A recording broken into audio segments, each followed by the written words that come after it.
we're at a very sort of interesting point, right? Youth are a huge part of the population, growing part of the population in some countries, you know, really significant, especially in Africa and also the Middle East, obviously, as we've seen.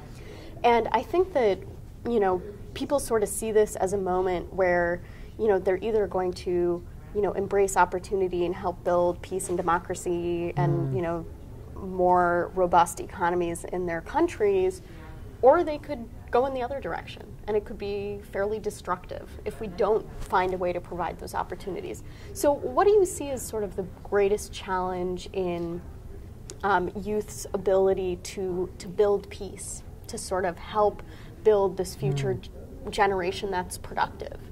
I think, I mean, I'm a firm believer that young people are peace builders by nature, and they could contribute to peace building.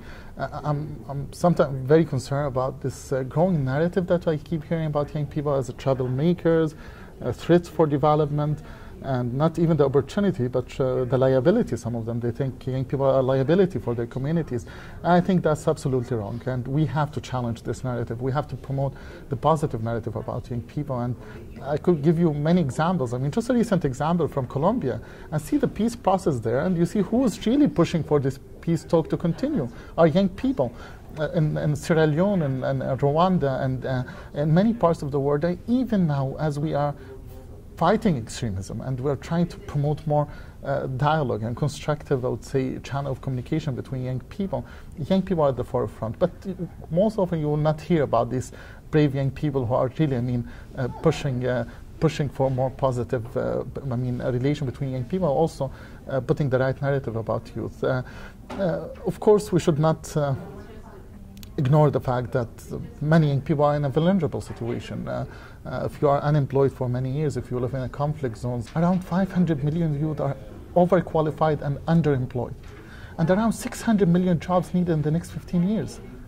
And my question was, are we doing enough to give a better future? I mean, young people, they need to see a hope in the future, and nobody can live without a hope. And many youth are becoming hopeless now because they are not seeing a prospect for a better future. And when it comes to job opportunities, this is an urgent investment that we need to make today. One of the, a Lebanese guy told me once, he said, I've been employed since 3 years. I have a master's degree in public administration. I wake up every morning, I'm a morning bird, and I like to wake up very early, and I dress up, and every morning I remember I have nothing to do. And he broke my heart when he said that, because you just relate and you feel with the frustration of a young person who's in his 20s or her 20s, willing to contribute, willing to hit the road, basically, and do something.